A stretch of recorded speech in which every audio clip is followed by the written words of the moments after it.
안녕하세요, 김호준입니다. 지드래곤 권지용 씨가 USB에 음악 파일이 아니라 파일을 다운로드할 수 있는 링크만 담아 발매를 했고, 한국음악콘텐츠산업협회는 음원이 담기지 않아 음반이 아니라며 음반 판매량에서 제외해서 논란이 되고 있습니다. 출판업계는 전자책이 나오자 전자책 통계를 따로 내는 것으로 해결한 적이 있는데, 이 경우는 전자책과도 다릅니다.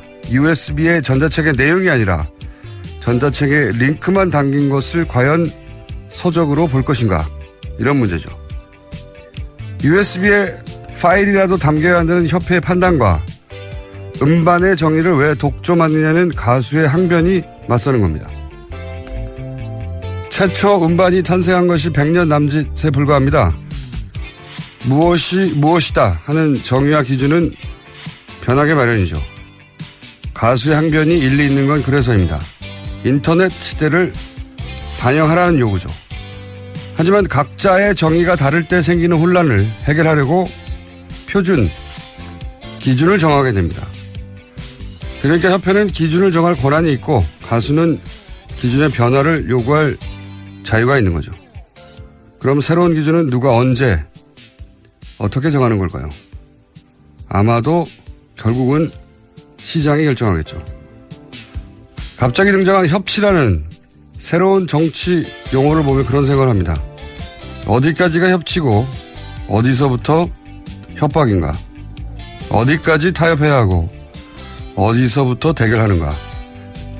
그 기준을 정치가 스스로 정하지 못하면 시장은, 국민은 과연 무엇을 할 수 있겠는가? 이 문제 앞으로 계속 다뤄보겠습니다. 김원준 생각이었습니다. 네. 김은지입니다. 네. 지드래곤 씨. 재밌는 논란이었어요, 저는 개인적으로. 자, 이 문제는 지드래곤 씨가 뉴스공장 인터뷰에 응하는지 안 응하는지에 따라서. 그런 섭외 오프닝이었습니까? 네.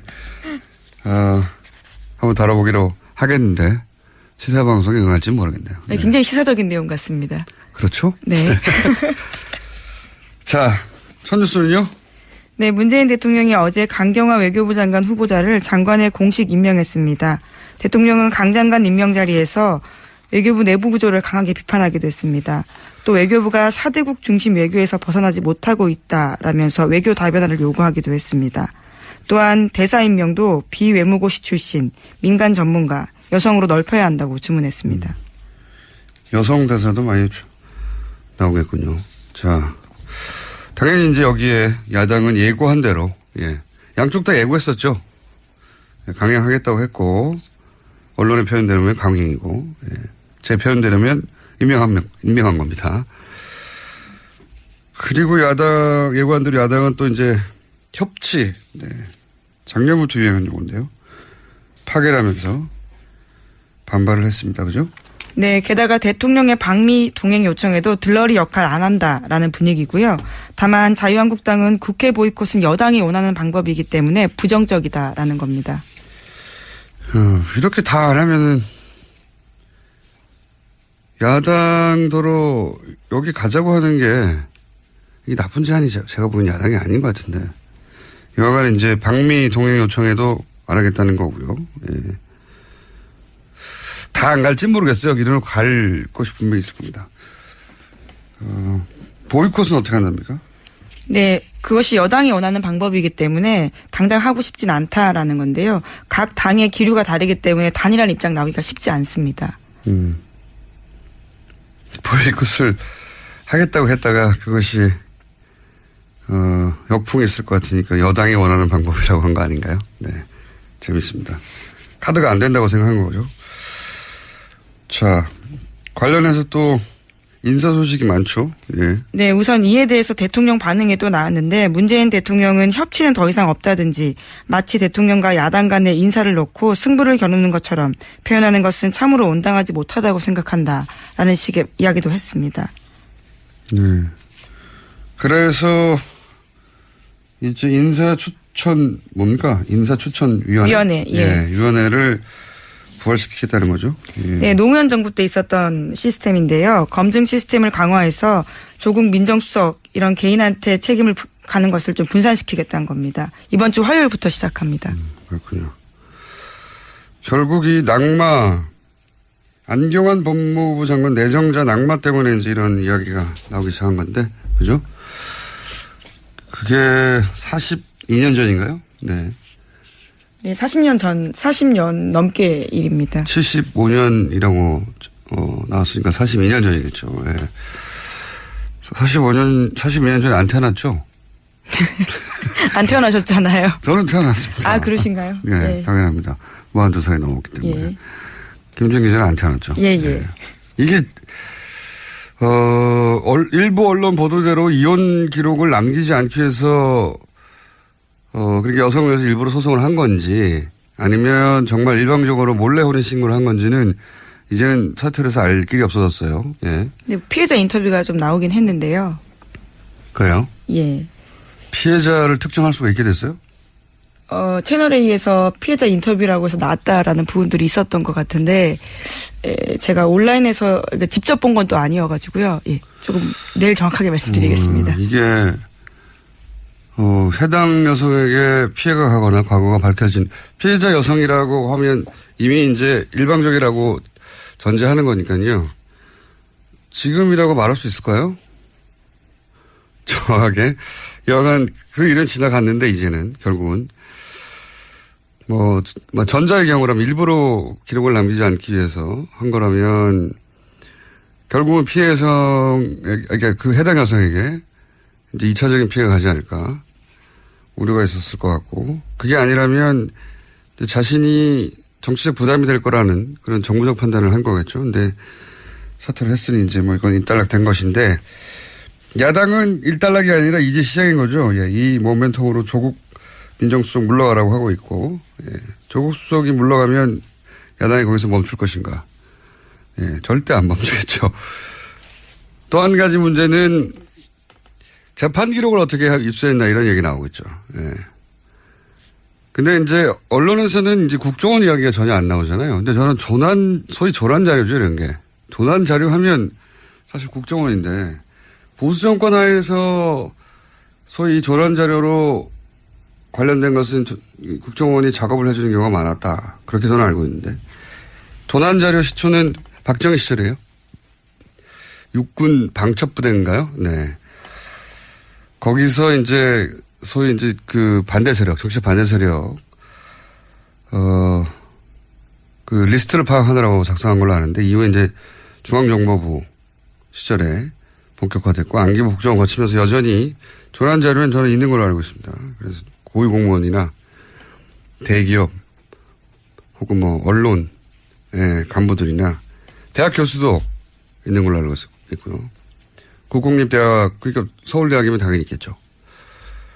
시민단체 포괄적이고 체계적으로 관리한 걸로 알고 있는데 저도 아마 있을 것 같지 않나요?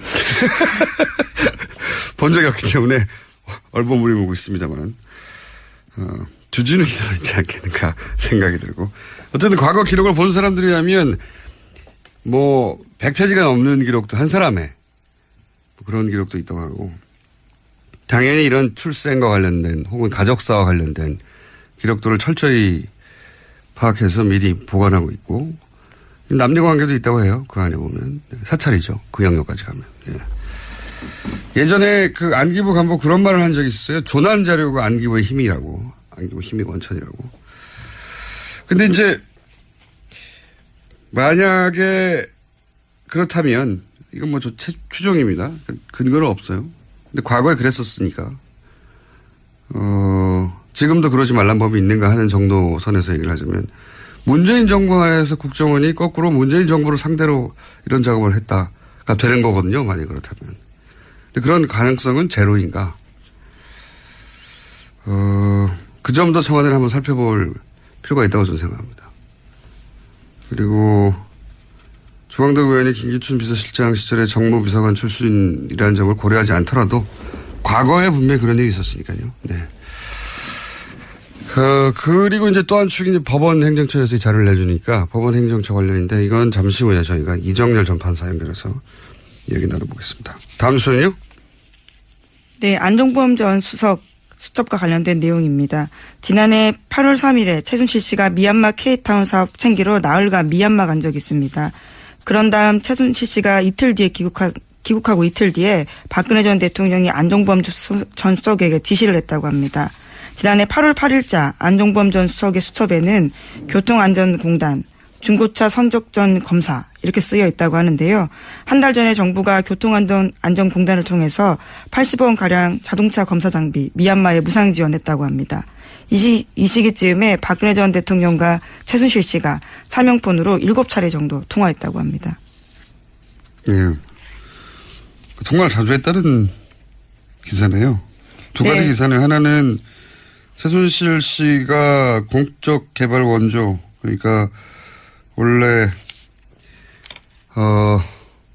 공적 작업으로 원조하라는 건데 개인 사업을 했다.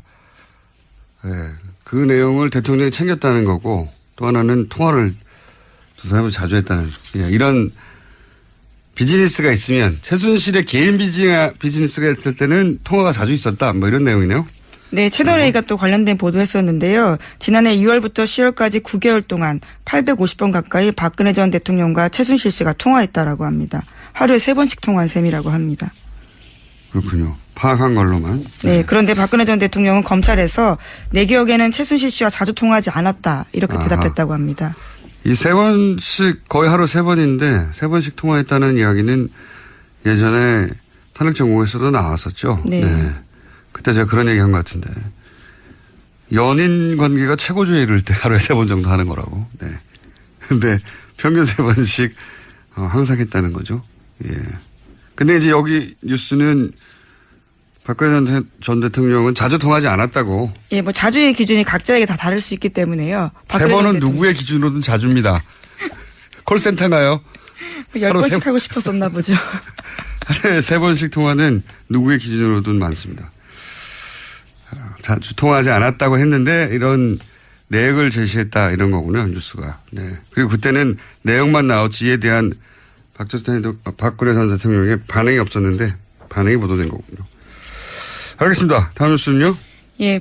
박근혜 전 대통령 오촌 살인 사건 관련해서 수사 기록을 공개하라는 법원의 결과가 나왔습니다.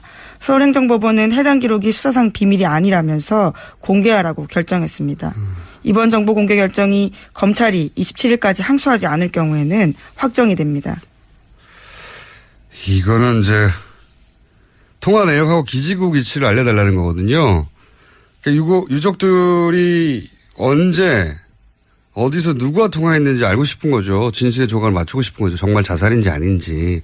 왜냐하면은 전화를 해서 불러냈다고 하는데 그것도 맞는 건지 확인하고 싶고 그런 건데 경찰은 이걸 그동안은 수사당국은 수사 기밀이라며 주지를 않았어요. 기밀이 어디 있습니까? 자기들이 통화한 게 아닌데. 예. 근데 이제 법원이 내놓으라고 한 거죠. 예, 주라고 드디어. 이 오촌살인 사건은 저도 오랫동안 추적해온 사건이라서 제가 아는 한계 내에서는 권력형 사건으로 저는 알고 있어요. 예.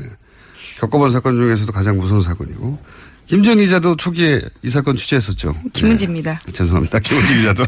지금까지도 하고 있습니다. 이 재판 직접 갔었습니다. 그러시군요. 예. 예. 이 사건은 굉장히 무서운 사건입니다. 네. 그날 현장에 직간접 연루된 인물들은 이제 사실상 거의 다 사망했죠.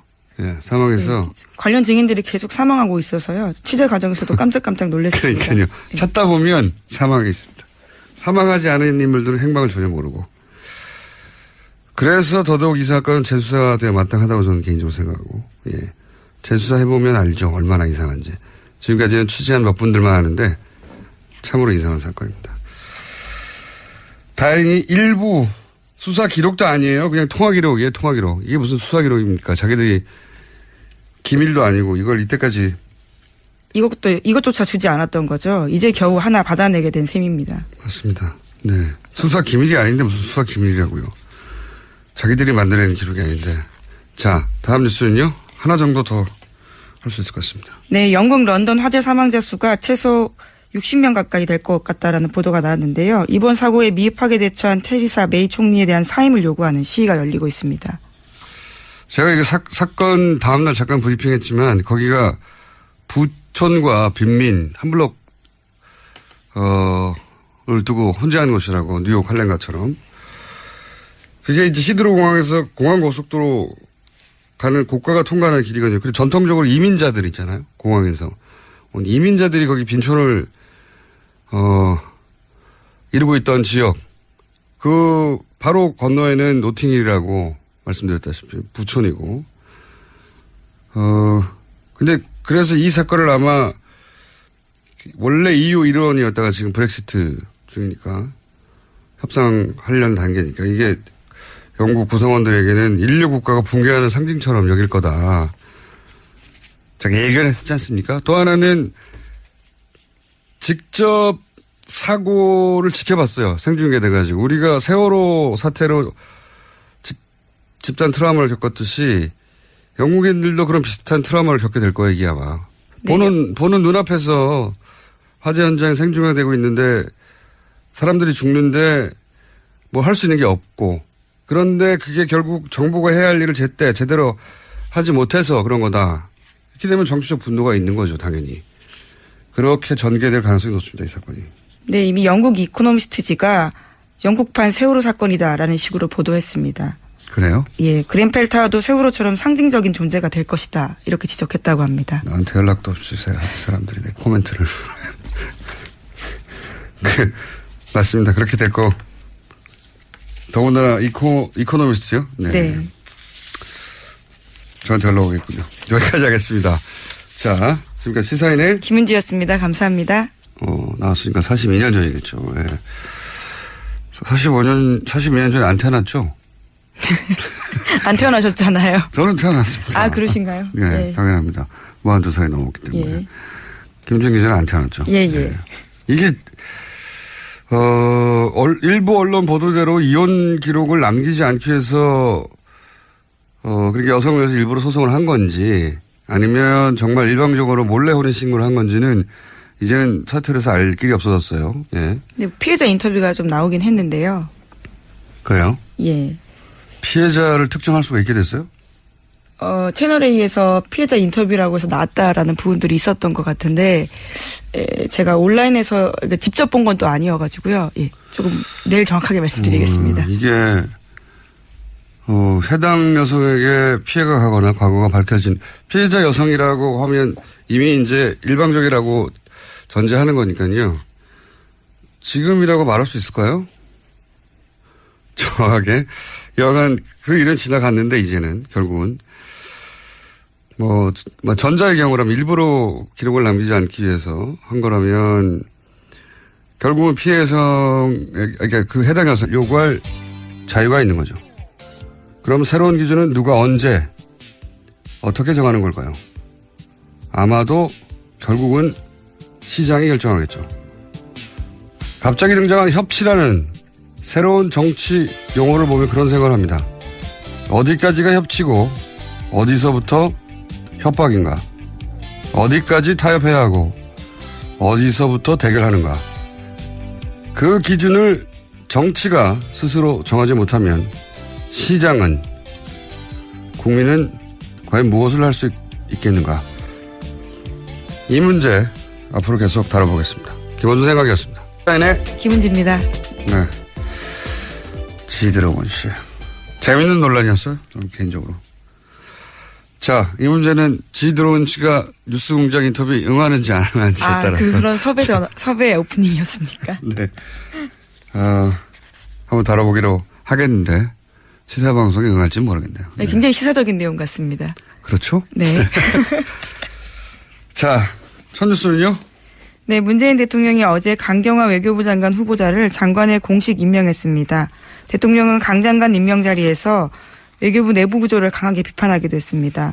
또 외교부가 4대국 중심 외교에서 벗어나지 못하고 있다라면서 외교 다변화를 요구하기도 했습니다.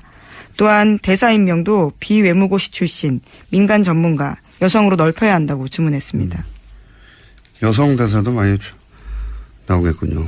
자, 당연히 이제 여기에 야당은 예고한 대로, 예, 양쪽 다 예고했었죠. 강행하겠다고 했고, 언론의 표현대로면 강행이고, 예, 제 표현대로면 임명한 겁니다. 그리고 예고안대로 야당은 또 이제 협치, 네. 작년부터 유행한 용어인데요. 파괴라면서 반발을 했습니다. 그죠? 네, 게다가 대통령의 방미 동행 요청에도 들러리 역할 안 한다라는 분위기고요. 다만 자유한국당은 국회 보이콧은 여당이 원하는 방법이기 때문에 부정적이다라는 겁니다. 이렇게 다 안 하면은 야당도로 여기 가자고 하는 게 이게 나쁜 제안이죠. 제가 보기엔 야당이 아닌 것 같은데. 여하간 이제 방미 동행 요청에도 안 하겠다는 거고요. 예. 다 안 갈지 모르겠어요. 이리로 갈 곳이 분명히 있을 겁니다. 보이콧은 어떻게 한답니까? 네, 그것이 여당이 원하는 방법이기 때문에 당장 하고 싶진 않다라는 건데요. 각 당의 기류가 다르기 때문에 단일한 입장 나오기가 쉽지 않습니다. 보이콧을 하겠다고 했다가 그것이 역풍이 있을 것 같으니까 여당이 원하는 방법이라고 한 거 아닌가요? 네, 재밌습니다. 카드가 안 된다고 생각한 거죠. 자, 관련해서 또 인사 소식이 많죠. 예. 네, 우선 이에 대해서 대통령 반응이 또 나왔는데 문재인 대통령은 협치는 더 이상 없다든지 마치 대통령과 야당 간의 인사를 놓고 승부를 겨누는 것처럼 표현하는 것은 참으로 온당하지 못하다고 생각한다라는 식의 이야기도 했습니다. 네. 그래서 이제 인사추천 뭡니까? 인사추천위원회. 예. 위원회를 부활시키겠다는 거죠. 예. 네, 노무현 정부 때 있었던 시스템인데요. 검증 시스템을 강화해서 조국 민정수석 이런 개인한테 책임을 가는 것을 좀 분산시키겠다는 겁니다. 이번 주 화요일부터 시작합니다. 그렇군요. 결국 이 낙마, 안경환 법무부 장관 내정자 낙마 때문에 이제 이런 이야기가 나오기 시작한 건데, 그죠? 그게 42년 전인가요? 네. 네, 40년 넘게 일입니다. 75년이라고. 안녕하세요. 김호준입니다. 지드래곤 권지용 씨가 USB의 음악 파일이 아니라 파일을 다운로드할 수 있는 링크만 담아 발매를 했고, 한국음악콘텐츠산업협회는 음원이 담기지 않아 음반이 아니라며 음반 판매량에서 제외해서 논란이 되고 있습니다. 출판업계는 전자책이 나오자 전자책 통계를 따로 내는 것으로 해결한 적이 있는데 이 경우는 전자책과도 다릅니다. USB의 전자책의 내용이 아니라 전자책에 링크만 담긴 것을 과연 서적으로 볼 것인가, 이런 문제죠. USB에 파일이라도 담겨야 한다는 협회의 판단과 음반의 정의를 왜 독점하느냐는 가수의 항변이 맞서는 겁니다. 최초 음반이 탄생한 것이 100년 남짓에 불과합니다. 무엇이 무엇이다 하는 정의와 기준은 변하게 마련이죠. 가수의 항변이 일리 있는 건 그래서입니다. 인터넷 시대를 반영하라는 요구죠. 하지만 각자의 정의가 다를 때 생기는 혼란을 해결하려고 표준, 기준을 정하게 됩니다. 그러니까 협회는 기준을 정할 권한이 있고 가수는 기준의 변화를